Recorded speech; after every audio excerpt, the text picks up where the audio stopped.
In 2015, FRC fired boulders, scaled castles, and captured towers. This was First Stronghold, the medieval game of 2016. The kickoff event was broadcast and built around the parody of Monty Python and the Holy Grail and other medieval-themed media. The field had courtyards, boulders, castles, and secret passages, truly immersing teams in Middle Ages. While First was able to honor this era with Stronghold, we would like to honor the innovation of robotics during the medieval times. Welcome back to the PFPod, the podcast where we break down the action, strategy, and excitement of robotics competitions like First and beyond. From last-minute pit fixes to championship-winning plays, we're here to talk about what makes robotics more than just a competition. Whether you're a builder, coder, driver, or just love the energy of a great event, we've got stories, insights, and maybe a few battle scars to share. So let's gear up, dive in, and talk about the world of competitive robotics. Hi, I'm Sam, and I've always been fascinated by the Middle Ages. Mostly, I've always loved learning about the Black Plague and seeing how human innovation and knowledge has grown so much since then. Usually this is in the medical field or plant knowledge, holistic things of that sort, but this is PFP. So in this episode of Robotics in Real Life, I will be discussing the Middle Ages, what was considered a robot, and some examples of these technologies. Disclaimer, I've tried my best to find some trustworthy sources, but this is not a well-developed topic with online sources. There are some books out there with a more thorough description of this topic, and if you're interested in more, you should go read those. Otherwise, we'll just dig in. So what are the medieval times? Medieval times, or the Middle Ages, an interchangeable term, lasted from the 5th century to the 15th century, so roughly 500 AD to 1500 AD. This was shortly after the fall of the Roman Empire, so this time reflects when Europe had no single government uniting the region, and so alliances were often created with the church. At the same time, around 632 AD, Muslim armies started to conquer parts of the Middle East, so the Islamic world was about 3 times larger than Christendom, although Christian influences were nevertheless so powerful and widespread. Around the 8th century, Chinese inventions, such as paper, start making its way to the Islamic world, and poets, scientists, and philosophers start writing thousands of books. These books were translated to many different languages, and many devised technologies were revealed. To help paint a picture, this era is usually considered an era of bad hygiene, the Black Plague, and overall great loss of power. You also may be familiar with some famous names of the time, such as Otto III, Henry II of England, or Richard I of England, or even Joan of Arc. So, enough of history, let's get into the robots. What exactly was considered a robot during the Middle Ages? The word robots, as we know it, comes from a Czech sci-fi play from 1920, but before then, a robot was referred to as an automata. Robot was still a common word, but it often referred to human laborers, which is a little surreal if you think about it for too long, so we won't. So not to sound like a wedding speech, but Oxford Dictionary would define a robot as a machine capable of automatically carrying out a complex series of movements, especially one which is programmable. I would say that this is applicable to some of the robots in the Middle Ages, but what was this like before computers? So let's go back to some history. Dating back to 3rd century BCE, or the classical era, moving figures were built in ancient Egypt by engineers, and over the next 3 centuries, they were integrated into the royal pageantry. Some of these figures were used as theater props powered by falling weights that drove axles.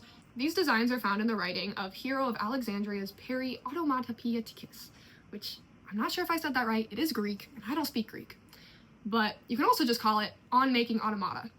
This sort of sets up the foundation for medieval robots. Many technologies such as pinhole cameras, soap, windmills, or flying machines were invented or designed during the Middle Ages. Medieval robots relied on gears, valves, and springs, much more physical. Robots now are a lot more advanced and often are more than just a pulley system and some gears. Now we have computer software that gives our robots a brain, and we have access to way more resources, which leaves room for more innovation. We've gone from rotating statues to robots performing surgeries on humans. So moving on to some examples of some medieval robots, many are found in the book of Ingenious Mechanical Devices by Ismail Al-Jarazi. Again, hope I pronounced that right. Dated back to 1206. And some of these are described to be wine servants, so they would pour wine from one vessel to another, hand the vessel to the human. Some others were water clocks that would also track zodiac dials, and there were some programmable water fountains. These are all created with innovative types of gears and valves by the Arabic mechanical engineers. Another design of his was the peacock fountain, which would wash hands. You would pull the plug on the peacock's tail, which would release water out of the beak. Dirty water would move from the basin to a hollow base, and then you would activate a switch, which made the peacock offer soap from a door under the peacock. When more water was used, a towel would even appear. And I'm not sure if this fountain was ever actually created, but it was designed, and maybe some of you could use this as inspiration for your senior engineering projects. Further, in the 9th and 10th centuries to 14th centuries, reports of mechanical lions, birds, and even monkeys can be found. These birds can be traced to Istanbul before spreading across Western Europe. The birds chirped! The monkeys were also supposedly used as garden decoration for the French Hesdin Castle, as Robert II loved exotic creatures and would keep many in his park. But when he died, his daughter Mao placed many mechanical features in the garden. Although there are little to no artistic works, like paintings to show what they may have looked like, just retellings, they often report that these monkeys were covered in badger fur for realism, I suppose. However, due to some invasions during the 1350s, the monkeys became out of order. Also around the 12th century, Albertus Magnus supposedly made an artificial man, or at least the man's head would speak to him like an oracle. I wasn't able to find too much information on this, just hearsay, and so assuming it's just a legend, but it's interesting. I think it was supposedly built by replicating human lungs with airbags and the human tongue, but this technology seems to appear more in the 1700s, so a little bit more like Victorian, but this could be considered to some a step towards AI, since it's like a human mimicking human speech. And along with this legend, apparently the robot was completely destroyed by one of Magnus's students who considered this creation to be evil. Evidence also suggests that Leonardo da Vinci built a prototype in 1495 of a mechanical German knight. This was powered with mechanical cranks, cables, and pulleys, which made it sit, turn its head, or cross its arms. In 2002, a NASA roboticist attempted to recreate this design to prove its full functionality. Moving forward with other examples of human-like recreation, Philip II of Spain commissioned a clockmaker, Juan Eleuteriano, to build a lifelike recreation of a monk after his son suffered a horrible head injury and still was able to recover. So kind of as a vow to God, he commissioned this clockmaker. This recreation was completed in the 1560s, and it was only 15 inches tall. It was powered by a wound spring, and this mechanical monk has 3 wheels and artificial feet that would mimic walking. The eyes, lips, and mouth also moved in lifelike gestures. It was able to walk in a square pattern and would mouth prayers, nod its head, beat its chest, and hold up a cross and rosary. It's still operational today, and it's currently held at the Smithsonian in Washington, D.C.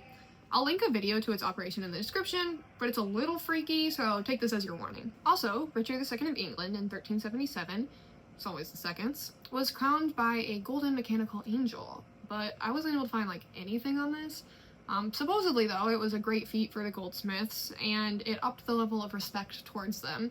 It also wowed the crowds, as this was something that they haven't really seen before, that being robots. While it seems like most of these stories are just stories, they aren't.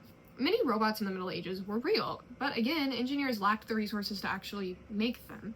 But many robots were designed and recorded in writing, and so that's not to say that they weren't real. And now, robotics is significantly more accessible. We have 9-year-olds building robots now, which is so awesome. And it's incredible how we've gone so quickly from fountain designs to mechanical monks to FIRST Robotics.